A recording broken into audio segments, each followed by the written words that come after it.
Transport manager, ते परिवहनचा जो काही जमा खर्चाचा अंदाज आहे त्यांचा तो परिवहन समितीला सादर करतात. नंतर 98 नुसार परिवहन समिती तो स्थायीला सादर करते आणि पुढे मग स्थायीकडून तो महासभेला सादर होतो. अंतिमतः परिवहन आणि महानगरपालिकेचा अंदाजपत्र याची जी अंतिम मंजुरीची बॉडी आहे, अर्थसंकल्पीय अंदाजाची अंतिम स्वीकृती जी असते तर ती महासभेकडून सेक्शन 100 मध्ये होते. तर याच्यानुसार मागच्या वर्षी म्हणजे जे आता करंट इयर चालू आहे 2023-24 याच्यामध्ये महानगरपालिकेचा मान्य अंदाज जो आम्ही मांडला होता तो 677.27 कोटी रुपयांचा होता. तो अंदाज असतो कारण पुढच्या 9 महिन्यांमध्ये 10 महिन्यांमध्ये ज्या प्रकारच्या जमा खर्च होतात त्याच्यावरून मग डिसेंबरच्या आकडेवारीवरती आपण सुधारित अंदाज त्याचे तयार करतो.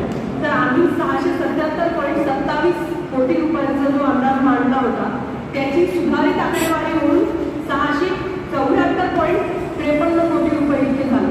मला तुम्हा लोकांना आवर्जून सांगावंसं वाटतं 2020-21 ची जर आकडेवारी बघितली तर तूट जी म्हणजे एक जो बजेट सादर करताना जो मान्य अंदाज होता जो ऍक्च्युअली सुधारित झालं 9 महिन्यानंतर 10 महिन्यानंतर त्यातली आकडेवारी याची जी तूट होती तर ती 2020-21 ला होती 69.48 कोटी, 21-22 ला होती 43.97 कोटी रुपये, 22-23 ला होती 192.89 कोटी रुपये आणि ही तूट 23-24 ला झाली फक्त 2.74 कोटी रुपये.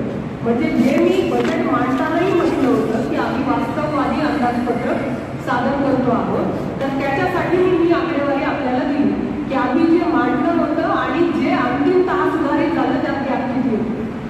आता 2024-25 जे या नेक्स्ट इयरचे जे अंदाज आहेत तर तो मान्य अंदाज आयुक्तांनी मांडलेल्या अंदाजपत्रकामध्ये 710.69 कोटी रुपयांचा आहे.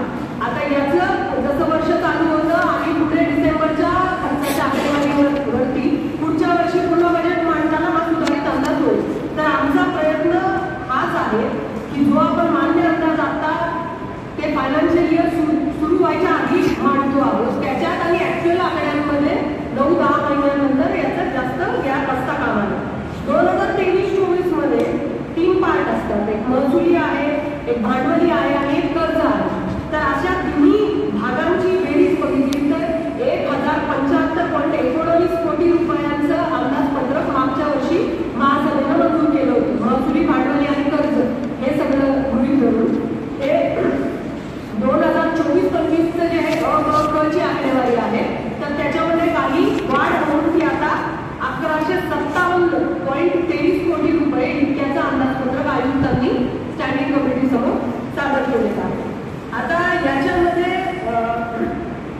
मी 2024-25च्या अंदाजपत्रकाच्या प्रमुख बाबी फक्त आपल्याला सांगते. जमा जी होती आहे आमच्याकडे जो निधी येतो आहे तर त्यातल्या प्रमुख बाबी आहेत. मालमत्ता करापासून आम्ही पकडले 311.15 कोटी रुपये उत्पन्न अपेक्षित पकडलेलं आहे. भूमी आणि मालमत्ता पासून 21.26 कोटी रुपये. नगररचना विभागाकडून विकास शुल्क आम्हाला जमा होईल 34.32 कोटी रुपये आणि जीएसटी आणि मुद्रांक शुल्क अनुदान आम्हाला 318 कोटी रुपये जमा होईल असा एक अंदाज आम्ही पकडला. आता या 24-25च्या अंदाजपत्रकामध्ये ज्या खर्चाच्या प्रमुख बाबी आहेत तर त्या कुठल्या आहेत तर सेवकांचं वेतन आणि भत्ते यांच्यावरचा खर्च 221 कोटी रुपये आहे. सेवानिवृत्त सेवकांचं पेन्शन आणि देय रक्कमा 117.93 कोटी. याशिवाय रस्त्यावरच्या लाईटचा वीज खर्च आहे, डबल पेमेंट आहे त्याला 23 कोटी रुपये लागतो. पंपिंग स्टेशन, जलशुद्धीकरण केंद्र यांचा वीज खर्च याच्यासाठी सुमारे 62 कोटी रुपये लागतो. याशिवाय आम्हाला कच्च्या पाण्याची किंमत इरिगेशन डिपार्टमेंटला भरावी लागते जे आपण धरणातून आणि नदीमधून उचलतो. त्याच्यासाठी आम्हाला 23.22 कोटी रुपये मोजावे लागते. पाणी पुरवठा विभागाच्या देखभाल दुरुस्तीसाठी 36.26 कोटी रुपये आम्हाला लागणार आहे. याशिवाय शिक्षणावर होणारा खर्च आहे म्हणजे आम्हाला काही अनुदान 50% शासनाकडून येतं, इतर आम्हाला महानगरपालिकेचा हिस्सा टाकावा लागतो. त्याच्यासाठी 36.56 कोटी रुपये आम्हाला लागते. या अंदाजपत्रकात आम्ही निवडणुकीचा खर्चही एक पकडलेला आहे तो 10 कोटी रुपये साधारणपणे निवडणुकांसाठी लागतील असे अंदाज पकडला आहे.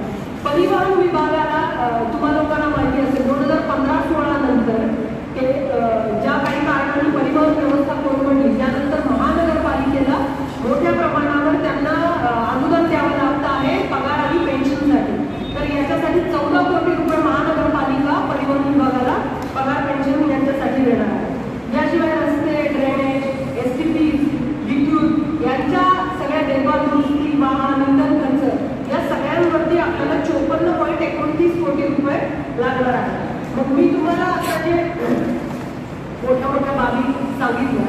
तर याच्यानुसार आम्ही जे अंदाजपत्रक बनवलेलं आहे 1157 कोटी रुपये हे कर्ज शासकीय निधी आणि महानगरपालिका असं मिळून बनवलेलं आहे आणि 710.69 कोटी रुपये हे फक्त महानगरपालिकेचं अंदाजपत्रक आम्ही बनवलं आहे. हे जे अंदाजपत्रक बनवलं आहे तर त्याच्यामधल्या ज्या महत्वाच्या बाबी आहेत म्हणजे शासकीय निधीमधून काय प्रकारची कामं हे जे मी सांगितलं ते महानगरपालिकेचा खर्च तुम्हाला सांगितला. शासकीय निधीमधून ज्या महत्वाच्या बाबींसाठी आम्ही अपेक्षित निधी पकडलेला आहे की या हेड्स खाली आपल्याला शासकीय योजनांचा निधी मिळू शकतो. तर शासकीय योजनांचा निधी हा जसा जमा झाला तसाच खर्च करावा लागतो. तो ज्या योजनेसाठी आलाय त्याच योजनेसाठी खर्च करणं बंधनकारक आहे. याच्यामध्ये आम्ही काही PMAYचा अंदाज पकडले 3 कोटी रुपयांचं. अमृत योजना किंवा महाराष्ट्र सुवर्ण जयंती नगरोत्थान अभियानामध्ये मलविस्तारांचा जो 435 कोटी रुपयांचा 2 नंबरचा जो आम्ही DPR सादर केलेला आहे शासनाला तर त्याच्यामधून काही निधी यायची आम्हाला अपेक्षा आहे. त्याला अंतिमतः मान्यता मिळाल्यानंतर आम्ही 16 कोटी पकडलेले आहेत. सुधारित होत असताना याच्यामध्ये पुन्हा आकड्यांची फॅक्ट्सनुसार किंवा रिअल परिस्थितीनुसार बदल करण्यात येतो. तर या मलविस्तारण योजनेसाठी टप्पा 2 साठी आम्ही 50 कोटी रुपये पकडलेत आणि अमृत योजना जी ऑलरेडी संपत आलेली आहे 185 कोटी रुपये किंवा 180 कोटी रुपयांची ही योजना आहे त्याच्यासाठी उर्वरित अनुदान शेवटचं 16 कोटी रुपये येईल असं आम्ही पकडतोय. याच्यातच एक मलविस्तारणसाठी सुवर्ण जयंती नगरोत्थान महाअभियान राज्यस्तर याच्यामध्ये 50 कोटी पकडलेत आणि पाणी पुरवठ्यासाठी 50 कोटी पकडलेत. दोन्ही DPR शासन स्तरावरती आहेत. त्याला वेगवेगळ्या टप्प्यातून मंजुऱ्या आल्यानंतर अंतिमतः निधी वितरणाची कारवाई होईल. याशिवाय आपल्या सर्वांना माहिती आहे की अलीकडेच अधिवेशन जेव्हा चालू होतं दिवाळी नागपूरचं त्यावेळेला उजनी जी पाईपलाईन आहे 170 MLDची त्याच्या गॅप फंडिंगसाठी 382 कोटी रुपयांचा शासनाने सुवर्ण जयंती नगरोत्थान महाअभियान याच्यामधून आम्हाला GR मंजूर केला. योजनेला मान्यता दिली तेवढ्या गॅप फंडिंगच्या योजनेला. त्याच्यापैकी 267 कोटी रुपये शासनाकडून येणार आहेत. 114 कोटी रुपये महानगरपालिकेला स्वतःचा हिस्सा घालायचा. त्यातले 90 कोटी रुपये आम्हाला प्राप्त होतील असा एक अंदाज आम्ही पकडलेला आहे. याशिवाय वेगवेगळी रस्ता अनुदान आहे. DPC मधून आम्हाला नागरी गणित किंवा सुवर्ण जयंती महाअभियान जिल्हास्तर लोकशाहीरांना लोकसाठे योजना अशा प्रकारच्या वेगवेगळ्या योजनांमधून अनुदान मिळतं. 14 व 15 वित्त आयोगाचं काही अनुदान मिळतं. तर असे वेगवेगळे अनुदान आम्ही पकडलेले आहेत. याशिवाय NTPC कडून जे 250 कोटी रुपये आम्हाला प्रॉमिस केलेले होते म्हणजे आमचं महापालिकेचा आणि NTPCचा जो MOU झालेला आहे त्याच्यातले 20 कोटी रुपये आम्हाला प्राप्त होतील उर्वरित असं एक आम्ही अंदाजपत्रकामध्ये पकडलेलं आहे. याशिवाय शहरातला जो उड्डाणपूल होता त्याच्या भूसंपादनासाठी आम्हाला एक 34-35 कोटी रुपये प्राप्त होतील अशा प्रकारचा अंदाज आम्ही पकडला. तर मी आपल्याला परत एकदा सांगते की जे शासकीय अनुदान ज्या बाबीसाठी जितकं मिळालंय तितकंच आपल्याला तिथे खर्च करता येईल. तर हे सगळं आयुक्तांनी जमा खर्चाचे अंदाजपत्रक किंवा अंदाज सादर केलेले असताना जसं मी आपल्याला सांगितले ते सेक्शन तुम्ही मला वाचून दाखवले 95, 96, 97, 98 आणि मग पुढे 100. अंतिमतः सर्वसाधारण सभेची मान्यता 100 या कलमाअंतर्गत MMC ऍक्टच्या होते आणि मग ते अंदाजपत्रक मंजूर झालं असं समजण्यात येतं. आम्हाला कुठल्याही परिस्थितीत मार्च एंडच्या आधी म्हणजे ते फायनान्शियल इयर संपायच्या आधी अंदाजपत्रकाला महासभेनं अंतिमतः मंजुरी देणं बंधनकारक आहे. आता हे मी महानगरपालिकेचं आपल्याला सांगितलेलं आहे. याशिवाय मी एक थोडक्यामध्ये तुम्हाला जे ट्रान्सपोर्टचं जे परिवहनचं वेगळं अंदाजपत्रक सादर केलं जातं त्याच्याबद्दल मी आपल्याला माहिती देते. परिवहन उपक्रमामध्ये 2023-24 मध्ये ज्या बसेस आम्ही पकडलेल्या होत्या की एवढ्या बसेस आपल्या रस्त्यावरती धावतील तर त्या बसेसची संख्या आम्ही 35 पर्यंत नेली आणि त्याच्या माध्यमातून काही उत्पन्न आम्हाला मिळालं आणि जसं मी सांगितलं महानगरपालिका मोठ्या प्रमाणात पगार आणि पेन्शन या दोन्ही बाबींचा खर्च त्यांना देते आहे. तर 2023-24 रोजीचं परिवहन उपक्रमाचं अंदाजपत्रक मान्य झालेलं जे होतं ते 59.31 कोटी रुपयांचं होतं. त्याच्यामध्ये 14.5 कोटी इतकी रक्कम परिवहन उपक्रमाला महानगरपालिकेने अनुदान स्वरूपामध्ये दिलेली होती. आता नेक्स्ट इयरचं जे आहे 2024-25चं तर ते परिवहनचं अंदाजपत्रक आम्ही 58.19 58.19 कोटी इतकं अंदाजपत्रक आम्ही तयार केलेलं आहे. आणि यावर्षी मनपाकडून त्यांना 14 कोटी रुपये पगार आणि पेन्शन याच्यासाठी अभिप्रेत आहे. ते मी महानगरपालिकेचं जे अंदाज पकडलेलं आहे त्याच्यामध्ये आम्ही ती प्रोव्हिजन केलेली आहे त्यांना देण्यासाठी. आता 2023-24च्या अंदाजपत्रकामध्ये ज्या ठळक बाबी होत्या परिवहनच्या त्या मी तुम्हाला सांगते. गेल्या 20 ते 21 वर्षांपासून ज्या पोलीस विभागाच्या कर्मचाऱ्यांनी शहरांतर्गत जे काही ट्रान्सपोर्ट वापरलेला असतो परिवहनचा त्याच्या संबंधात एक शासन निर्णय आहे आणि त्याचं एक कॅल्क्युलेशन आहे की एवढं रक्कम शासन त्या महापालिकांना देतं. हे अनुदान आम्हाला गेल्या 20 वर्षांपासून मिळालेलं नव्हतं. ते 3.54 कोटी रुपयांचं अनुदान मागच्या वर्षी म्हणजे एप्रिलमध्ये मला मिळालं आणि ते 3.54 कोटी रुपये आम्ही कर्मचाऱ्यांना वाटले ज्यांचे सगळ्यात कमी म्हणजे जुने थकीत आहेत. त्यानंतर 16 महिन्यांचं वेतन थकीत होतं आपल्या लोकांना जर ज्ञात असेल तर. आणि मग कोर्ट केसेस झाल्या वगैरे वगैरे हे थकीत 16 महिन्यांच्या वेतनापोटी महापालिकेनं त्यांना 8 कोटी रुपये दिले आणि सेवानिवृत्त सेवकांच्या देय रकमेकरता 1 कोटी रुपये अनुदान दिले.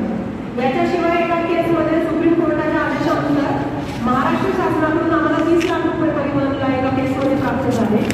आणि ज्या काही वाढीव बसेस रोडवरती आल्या त्याच्यामधून काही उत्पन्न प्राप्त झालं. अशा सगळ्या उत्पन्नामधून आज रोजी परिवहनने न्यायालयातले 185 दावे निकाली काढलेले आहेत आणि त्याच्यावरची जी हे आहे रक्कम तर मागील आर्थिक वर्षामध्ये 14.23 कोटी इतकी थकीत वेतन असेल, प्रॉव्हिडंट फंड असेल, इतर देणी असतील किंवा काही ऍक्सिडेंटचे क्लेम्स होते वेगवेगळ्या न्यायालयीन निर्णयांमध्ये असे आम्ही 185 दावे निकाली काढलेले आहेत. आणि ही ज्या पद्धतीचे दावे निकाली काढले ते याच्या आधी कधीही कुठल्याही वर्षात इतक्या मोठ्या प्रमाणात लोकांची थकीत वेतन आणि देणी किंवा इतर काही असतील क्लेम्स तर ते दिलेले नव्हते. 2024च्या अंदाजपत्रकातही आमचा प्रयत्न आहे परिवहन विभागाकडून की आणखी 40 ते 50 दावे वेगवेगळ्या माध्यमातून जे काही उत्पन्न प्राप्त होईल त्याच्यातून आपण निकाली काढण्याचं त्यांनी एक टार्गेट ठेवलेलं आहे. तर अशा प्रकारे 2024-25चं परिवहनही 58.19 कोटी रुपयांचं अंदाजपत्रक सादर केलेलं आहे. तर ते पण अंदाजपत्रक रितसर परिवहन समिती स्थायी आणि अंतिमतः दोन्ही अंदाजपत्रक महासभेकडून मंजुरी याची प्राप्त.